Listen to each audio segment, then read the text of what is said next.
The French-speaking nation's holding its biannual summit in the Armenian capital this time, with at least two very good reasons to pay attention. Well, for starters, the Francophonie, as it's known, is set to change bosses, members dropping their support for incumbent Secretary General Michaël Jean of Canada in favor of Rwanda's Foreign Minister Louise Mushikiwabo. We'll ask why the former is out of favor and why the latter is getting the nod, even though Mushikiwabo hails from a country that back in 2010 dropped French as its lingua franca in school in favor of English.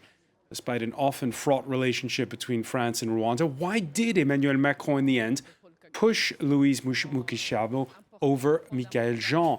The other big story we're following for you is simply that the Francophonie seems to be growing ever more popular. Between full members, associates, observers, the organization now counts 84 nations, with others like Saudi Arabia knocking at the door. The Saudis withdrawing their application in view of the outcry over the disappearance of journalist Jamal Khashoggi. One can wonder why they, or for that matter, Qatar, the UAE, Ireland, Moldova, want to join a club whose first remit is to promote the French language. On that score, we'll see how that language is doing. Its prospects do look bright, thanks to growing numbers who speak it, in particular on the African continent. Today in the France 24 debate, well, the growing allure of the Francophonie is our story, and with us, he's a senior advisor to Senegal's president, the former culture minister, Abdoulaziz Mbaye, is in the French capital. Thanks for joining us. Thank you. Thank you very much. I want to welcome back as well Nigerian academic and commentator Emmanuel Iga, author of the Nigeria Handbook. How are you? Very fine. Good evening. Thank you very much. Thank you. Michel Arsenault from the Africa desk of sister station Radio France International. Nice to see you. Hi, Francois. She's worked as an organizer for Francophonie events. Paris-based digital consultant Rosine Atablion is with us. Thank you for joining us. Thank you for having me. The France 24 debate on Facebook and Twitter, hashtag F24debate.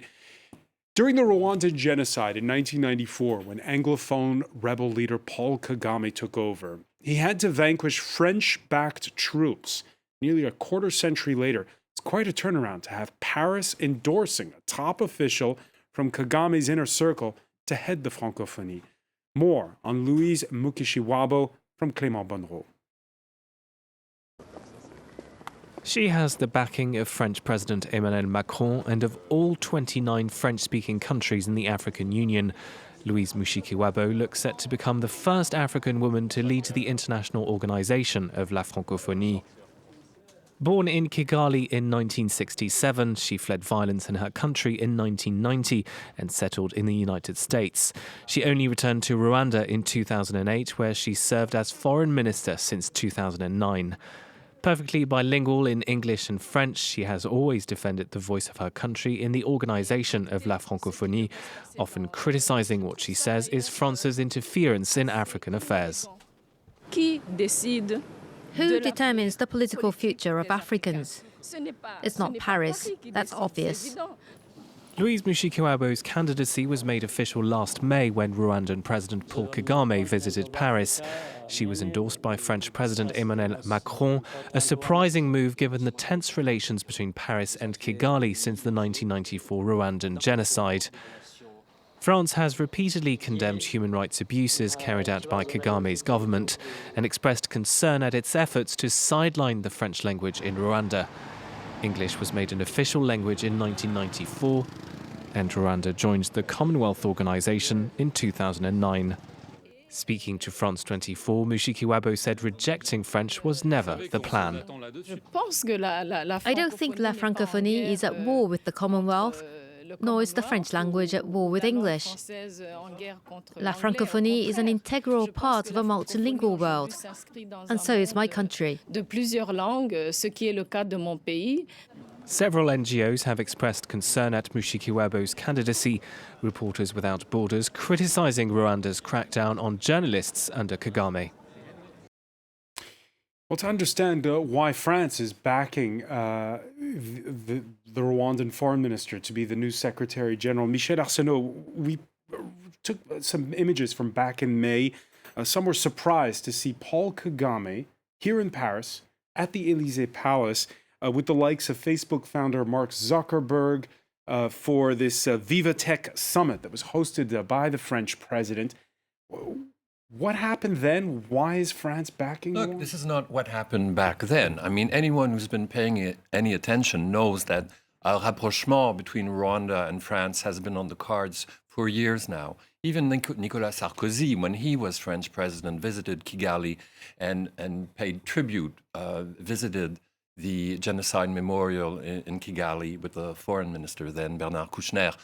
Paul Kagame has met Macron several times in the past year. So this is something that's been going on for a while. But it's pretty slow. I mean, there's no French ambassador in Kigali. There hasn't been one since 2015. It is slow, but look at the starting point. I mean, France is still today regularly accused of having helped the génocidaires, you know, the bloodthirsty militias and security forces who butchered, you know, hundreds of thousands of Tutsis and opposition supporters. So, of course, there's a long way to go. A long way to go. How do you explain, Emmanuel Iga, France's backing for Rwanda's candidate to head the Francophonie? Yes, I think this is probably the time for real politics, to help France and Rwanda to start kind of burying the hatchet. Paul Kagame... At the expense of Canada, though.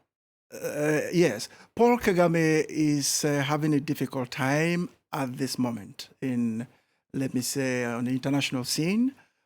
He's criticized for his heavy-handed, policies towards democracy, and particularly in handling the opposition. He just actually released the hundreds or thousands of political prisoners ahead of this summit. 2,000. 2,000. And so he's making an effort. And I think France is going to seize this opportunity to reconnect with Rwanda in terms of this issue that Michel just described, the past with this genocide, etc. France is going to seize that advantage, that possibility now, to make a connection with we're talking about Kigali possible. We're talking about bilateral relations between France and Rwanda. But this is the Francophonie. It's an international organization. Your country, Senegal, is a member of it. How do you feel about the new Secretary General being somebody from a nation where French is not the first language in school? It is a success for Africa. A success. Yes, because Africa gained back the seat. This is one global continental success for African countries, to have Mrs. Michel Kiwabo becoming the new Secretary General. But is it a win for France? Is it a win for the French language? What message does it convey? You were right to say that it is international reality, international politics. However, I think that academics will think a lot of time on what it will mean in the long run to have an English-speaking country leading Francophonie. We have a tradition here that people need to cultivate, I think, for the benefit of all. Michel, let me turn to the Canadian in the room here. Michel. Can I say, we're referring to Rwanda as an English-speaking country, and of course, English is an official language. But let's not forget, like, some basic things here. Africans speak African languages, and Rwanda is a perfect example of a country that has one national language. There are very few of those in Africa. So French already was a second language, and French is a useful language for practical reasons all across Africa. And why Africa is supporting Louise Mushikiwabo is because there's a lot of political clout in Africa. You know, the African voting bloc is a major voting bloc, both at the United Nations and at the Francophonie. So there's no mystery here. The political clout in Africa is very clear. I think that today, if you look at the international politics in Africa, there are two poles that are attracting attention. One is Rwanda with Paul Kagame, and one is Senegal with Macky Sall. Why? Because they're bringing new dimension to the politics of the thing. You speak about Paul Kagame coming in Paris talking about digital ages, digital issues. I think that the same is happening also in Senegal. And these are two connected countries also having a good relationship between with one another. I think, however, that it is important to see these dynamics within the context of international politics. Francophonie was meant to create a different way of doing politics than the West side and the East side at the time, in old time. Now it is giving a new dimension, opening to other people that are speaking. Rosina Tabléon. I totally agree with that because, I was born in Beirut, Lebanon, during the civil war in Lebanon. And I think that the French language and the Francophonie gave me and other people as well, other children in Lebanon, some hope, actually. I remember that the French Cultural Institute used to organize concerts in Lebanon, used to organize events, movie festivals. We also had the Fête de la Musique in Beirut. That takes place in Paris every year. And I will never forget, personally, what the Francophonie did in my life and did for the lives of Lebanese. So what do you think of the choice of Louise Mushikiwabo? I think it's a real chance for reconciliation in Africa and a reconciliation between Rwanda also and France because of the past, because of what happened. So maybe Macron is saying, let's turn the page. Let's start with the right yes, but at what expense? At what expense? And also, Michel, I got to ask you, let's talk about the loser in all this for a second. Michaëlle Jean, a Haitian-born Canadian. She became the head of the Francophonie. She's being ousted before her time. Why? I'd like to make 2 points. At what expense? You see, Manuel, you referred to political prisoners in Rwanda. You can say that here in Paris, but you can't say that in Kigali. Mm-hmm. When Victoire Ingabire herself, one of the recently released prisoners in Kigali, used that term, political prisoner, she got her knuckles rapped immediately by security forces again. So you have to keep that. So the question is this at the expense of human rights? First question. Second question, is it at the expense of Canada? Canada got something in exchange, apparently. Radio France International, my radio station, has been reporting, citing diplomatic sources, that France promised Canada its support at the UN Security Council when it comes election time, 2 years from now, for a non-permanent seat. For a non-permanent seat at the UN Security Council. Now, Canada lost its bid for a seat at the UN Security Council 8 years ago. Canada was humiliated then. And for all kinds of reasons, I can explain that if you're interested. And Justin Trudeau, the Prime Minister, certainly does not want that to happen again. Last time around, Canada was faulted for all kinds of reasons. One, it basically was under Conservative Prime Minister Stephen Harper too self-confident, assumed, hey, we are Canada, everyone votes for us at the UN is us kind of thing. Point two, it had an aid policy that was not favorable to Africa, and the Africans who were voting in New York, could see this. Canada all of a sudden announced that, hey, foreign aid now is going to be coupled to trade aid, so we are going to send this not to the desperately poor, but to the promising poor, the people in Latin America. And of course, the African voters in New York voted against. I think something to add to that is that up until recently, Canada, Federal Republic of Canada, and Quebec, the province where Michaëlle Jean comes from, were supporting her candidature. They were backing her. So there was a division at the top level of the Francophonie executives and the countries, the heavyweight countries.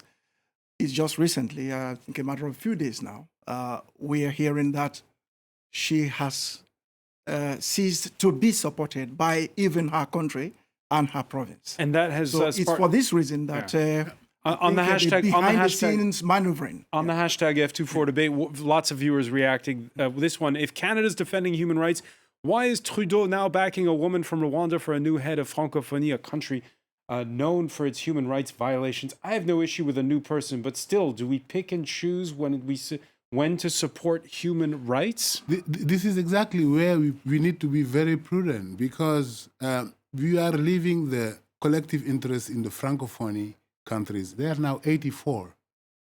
We are moving from what Francophonie was made for, another way, a third way of thinking in the world, not only aligned to United States or to Soviet bloc at that time, but in a way, in a medium way that is now being left. Perhaps we should ask the question: let me put the question to you bluntly. Should the Francophonie be about these sort of universal values of human rights? Should that be should it be an organization that defends those values? I believe that you cannot progress in democracy, you cannot progress in development, you cannot progress in anything if you don't sustainably support human rights development, human rights in various countries. So do you have a problem with the candidacy of I don't have a problem, because I see Rwanda have been moving away from what is being debated now. They are progressively moving to something new, something turned to the youth, something attracting the youth. Paul Kagame, for example, today is attracting a lot of youth in Africa because he represents something for the future. Francophonie, if it wants to have a future, need to concentrate on issues regarding the youth in Africa. Rosine Atablian? I think that's exactly what President Macron highlighted in his speech this morning during the opening ceremony. He talked about reinventing the Francophonie, giving it a new face. He said that Francophonie should defend basic human rights. And I love that when he talked about women's rights, about children's rights, about education.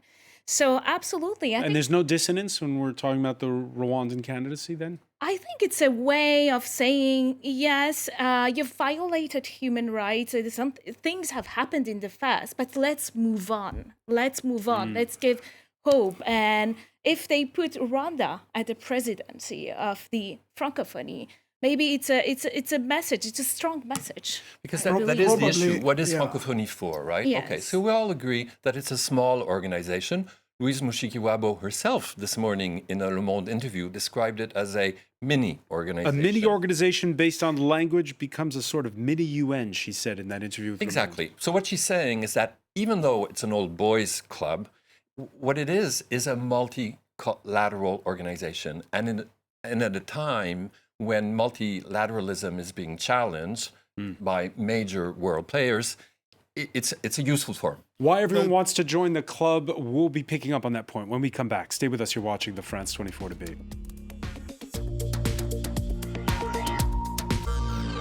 Welcome back. Before we resume the France 24 debate, some of the stories we're following for you in the newsroom, including the latest on the disappearance of Saudi journalist Jamal Khashoggi. Turkey says it's accepted a Saudi offer to form a joint working group to investigate. Turkish source, by the way, denying Donald Trump's claim that U.S. investigators have started helping Ankara in the inquiry. The death toll from Majorca's flooding climbs to 12. This as deadly storms move to the French Riviera. 2 killed in the Var department, flooding as well in Sardinia. Markets steadying, but still wobbly. After Wall Street's worst trading day in 8 months, Kate Moody will have the closing word from the New York Stock Exchange. A booster rocket failure blamed for the hair-raising aborted launch. The International Space Station, 2 astronauts, 1 Russian, the other American, both safe and sound after their emergency landing in Kazakhstan.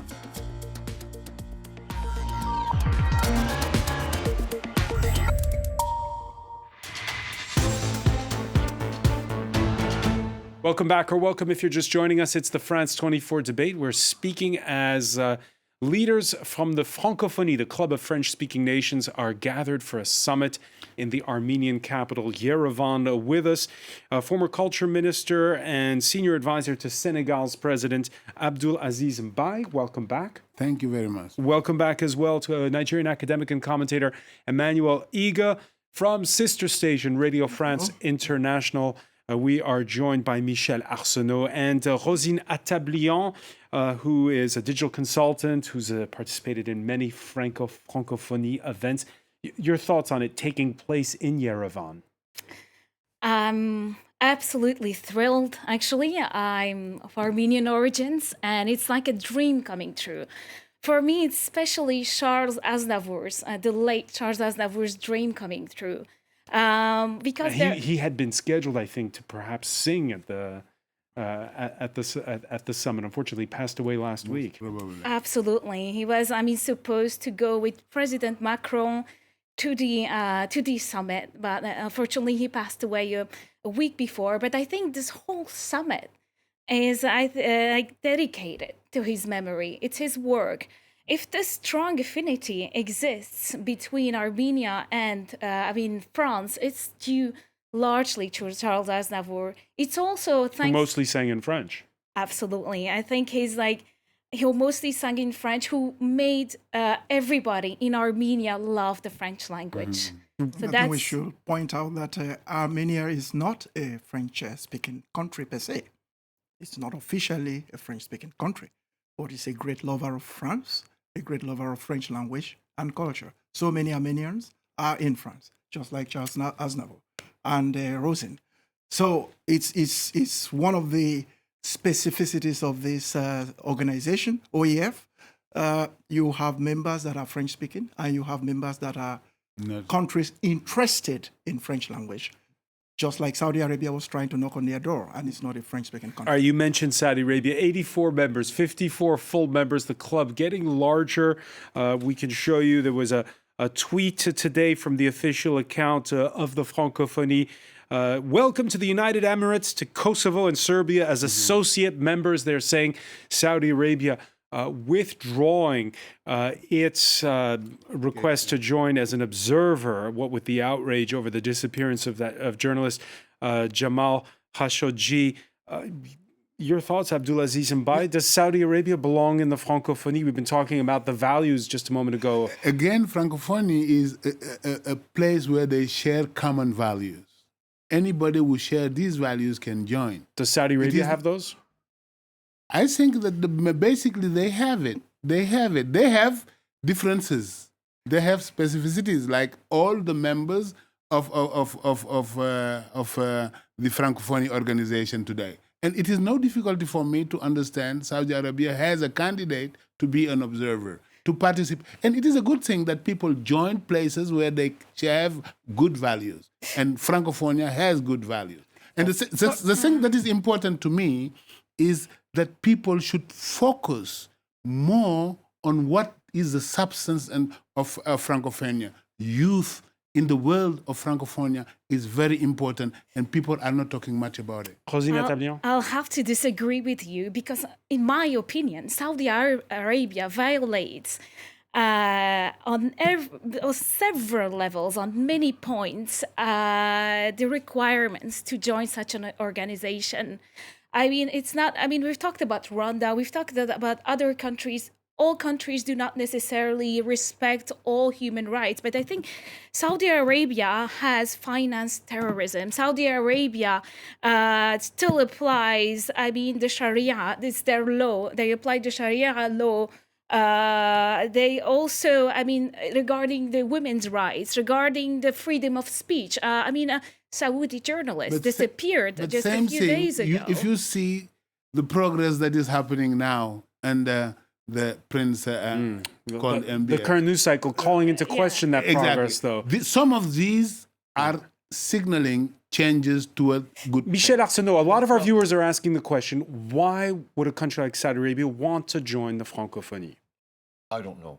You don't know? No, but you see, I was making the point, it's all about multilateralism. Talking is always better than not talking. I think that's a big part of the answer.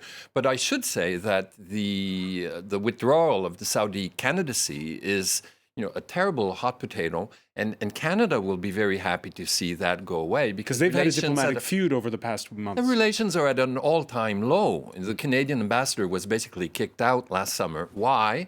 Because there was a tweet coming out of the Canadian Foreign Ministry calling for the immediate release, that's a direct quote, direct release of women's rights activists and other human rights activists. And the Saudis took issue with that. The Saudi foreign minister in September in New York said, hey, you don't talk to us, you don't lecture us as if we were a banana republic. So clearly Canada, being one of the smaller players among the big guys, basically, this was clearly a message to the major diplomatic players to say, we're not going to take criticism and we're not going to take this kind of flack easily, and you have to respect us and our wealth. But you see, in diplomacy here, we need to account for the fact that there is nothing universal in the values of everybody. You go to America, they have values. You go to Senegal, they have values. You go to France, they have values. But the minimum that they have and they share, that is common to all of them, is what we can call universal. And we should look at a partnership, at how people join groups, whether they share this minimum or not. My thinking is that we should be careful not to transform the Francophone area as a place where we qualify countries in terms of human rights or development or anything. All right, let's listen to the language of the French president. Emmanuel Macron, in his speech, he seemed to pitch French as the language of universal values. Francophonie is not an unmoving world. It's not a place of tired women and men. It's not a place for settling. It's a land of invention, of conquest. It's a land of women and men who are immigrants from other places, refused by others.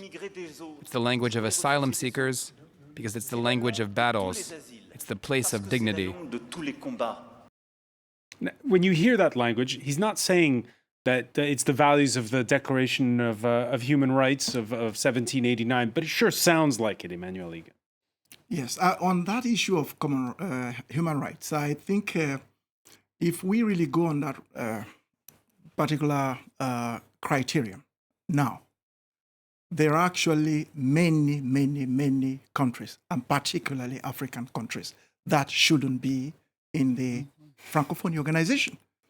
The African countries are just concentrations of all sorts of, human rights violators, dictators, etc. I can name countries. I mean, the countries like Democratic Republic of Congo, Congo Brazzaville, Congo Republic. You can name many countries there that are just simply not respecting human rights, and they are there in the OEF. So I think I go with Abdulaziz when he says, when you're in this kind of multilateral structure, if you take specific values, it becomes very difficult to find that, the common denominator that you can say is universal. You don't have to go by the common denominator. You have to go by the minimum common denominator to make it happen. My colleague Emmanuel refers to Congo-Brazzaville. I seem to remember that 4 years ago at the Francophone Summit in Dakar, that a man called Henri Lopez, a prominent intellectual and writer from Congo-Brazzaville, was basically ruled out as a candidate precisely because of his country's human rights record.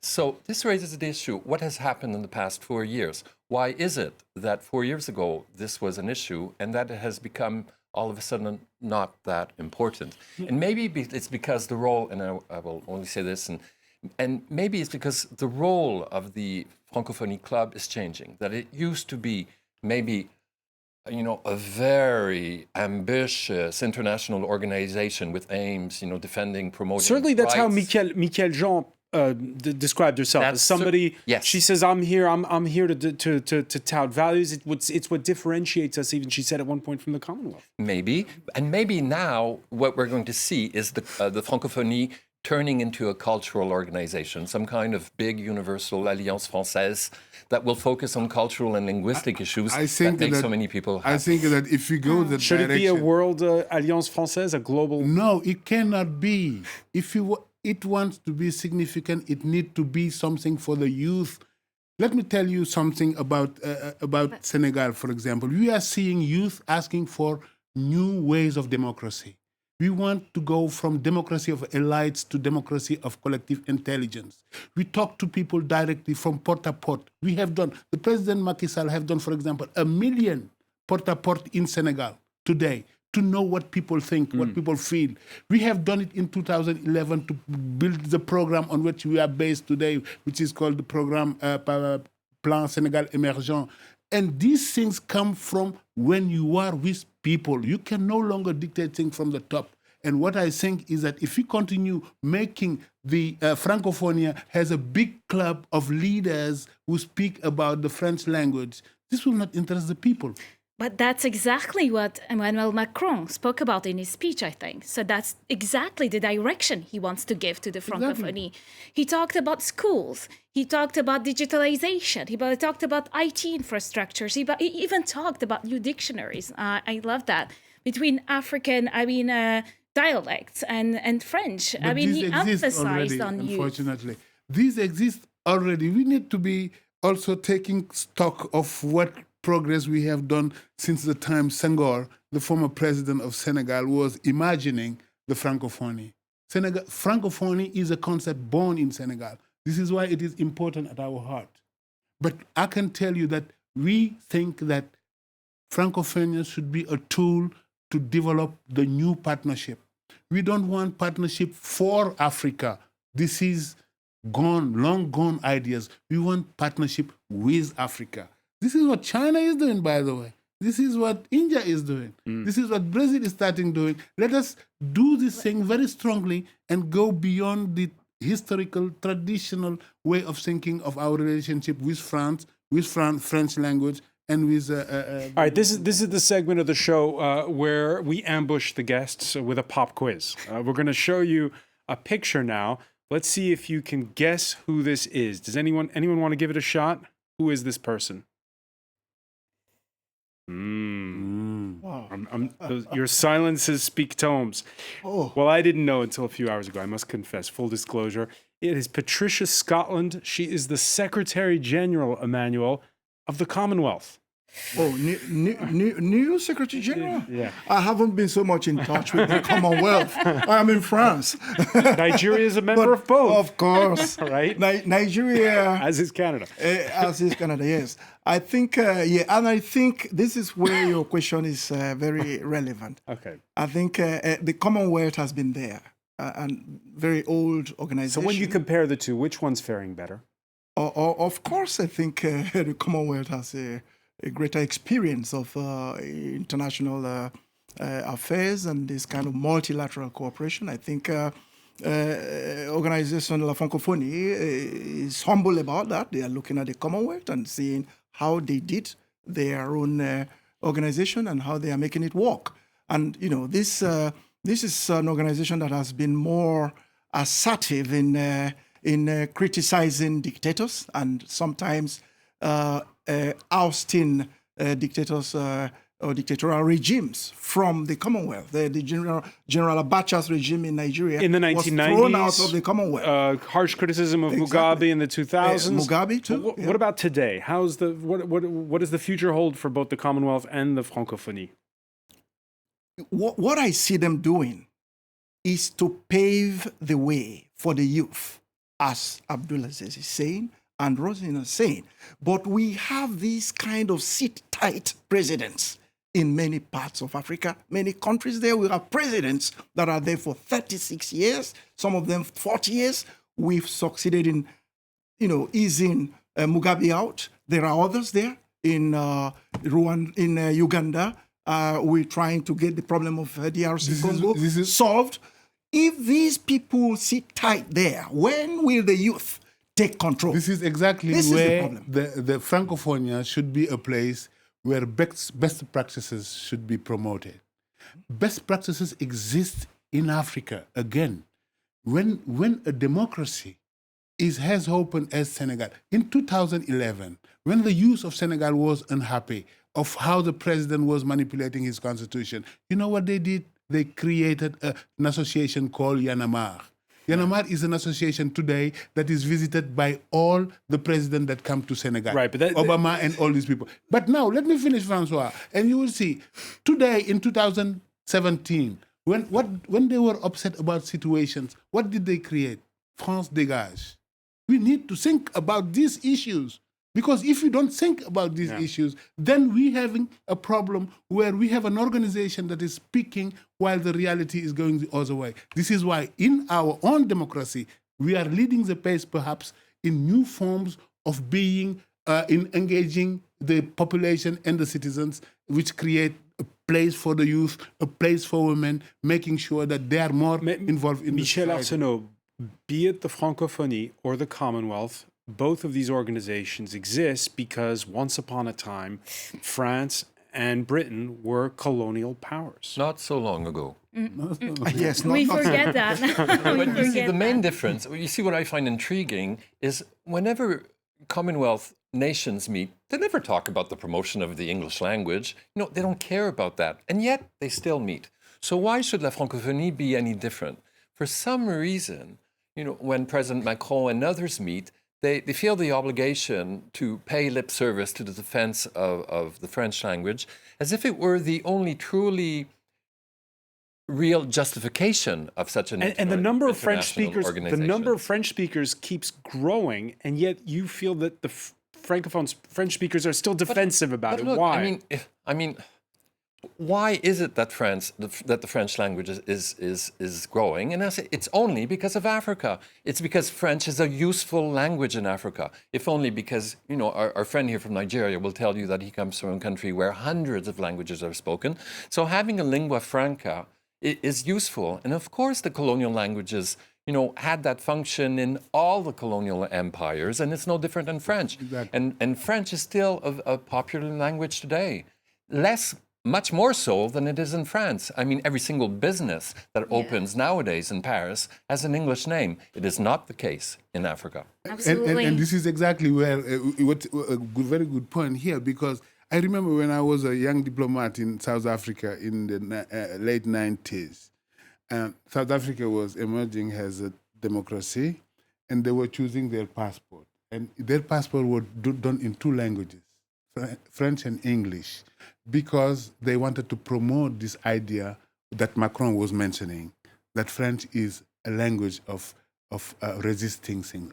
It is a language of all asylums, he said this morning. The language of all. And this is important. This is a France that people want to see when they talk about French language, because then they see a welcoming body, somebody that welcomes all the hopes of the world. Today, France is not behaving like that, perhaps. And this is why it is becoming more and more distant from the African youth as I see it today. I think people need to belong to something. They need to feel that they are a part of the movement.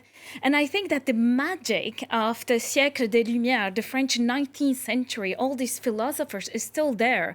I mean, people, those ideals of liberté, égalité, fraternité are still there. And I think that when people and countries are part of a club, such as the Francophonie, they have this vision that are part of all of that.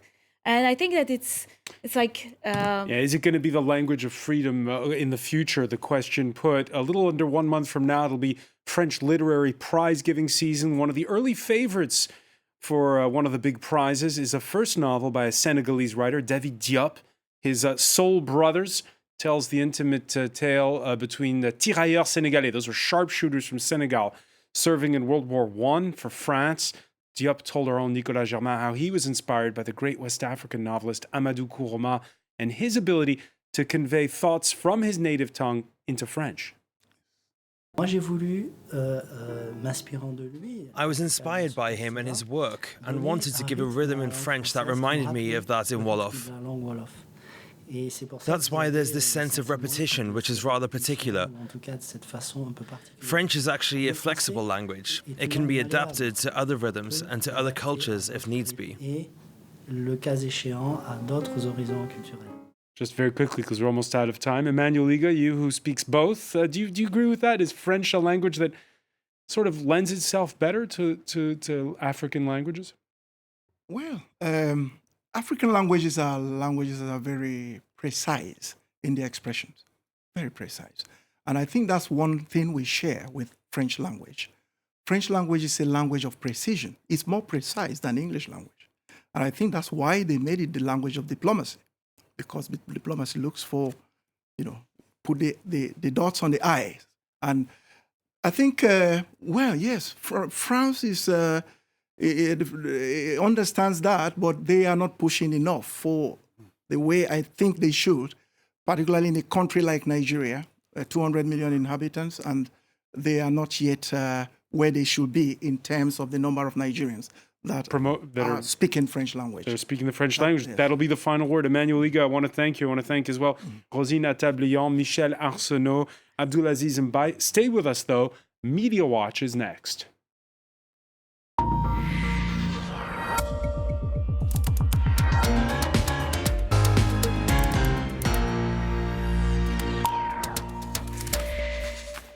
And we say hello to Emma James. Hi there. Yes, I've been taking a look at how this is being viewed in the media and on social media today.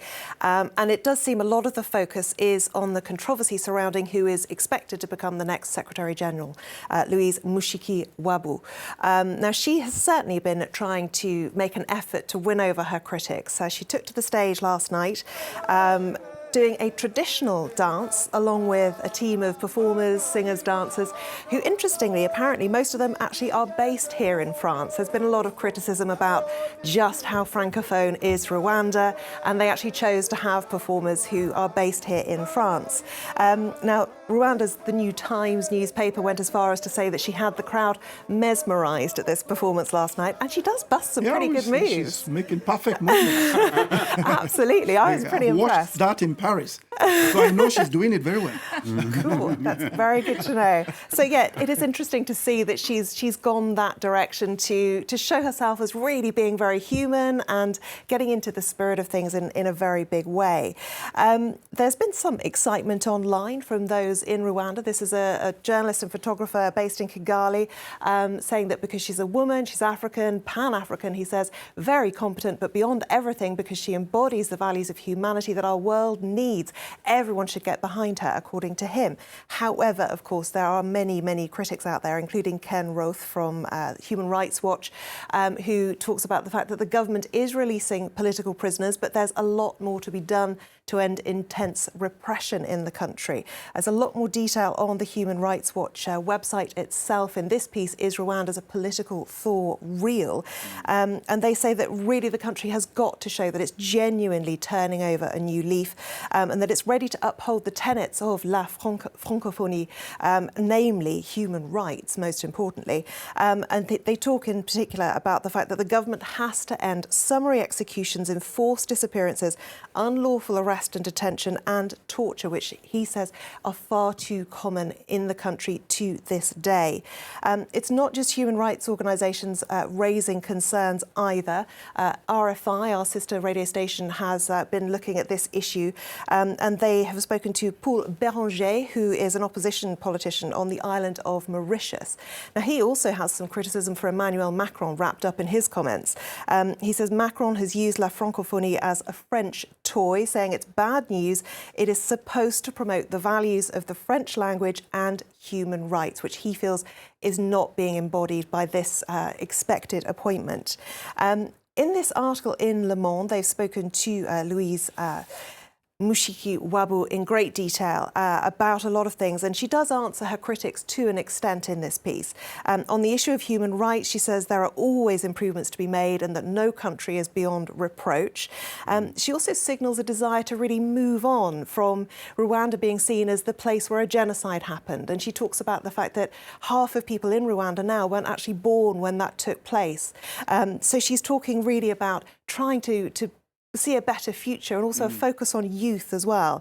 When it comes to youth and education, obviously another issue, lessons now in Rwanda in English, not French. She says it isn't a contradiction to have a Rwandan at the head of La Francophonie. She says it's the language of English is the language of Silicon Valley. It's the language of social media. That is the reality. It's normal. It's necessary. She says there has to be more emphasis on English, but that doesn't mean that they're not staying a Francophone country. And she says they're not alone in that position. One thing that is interesting to note is that on the eve of this summit, the Huffington Post really seems to be quite critical of the French President Emmanuel Macron, because all this talk about protecting the French language, he spoke at a meeting of French tech dudes and decided to, instead of perfect his French, his Francophonie, he went for franglais instead. And he used all kinds of terms that they seem to be very unhappy about. They accuse him of really mistreating the French language. He uses the word early, the word bullish, start-up as well, they criticise, although I've asked around and no one can come up with a French equivalent for start-up. So I'm a bit unsure just how much people should be criticising Emmanuel Macron, especially when he's really opening doors internationally with his ability to communicate with everyone. Exactly. All right, I want to thank you. I think there's so much more to say about this, but unfortunately, the clock has caught up with us. Emma, James, I want to thank you. You can continue the conversation. We should have another debate on that. Just on this, yes. I want to thank our panel once again. Thank you for joining us here in the France 24 debate.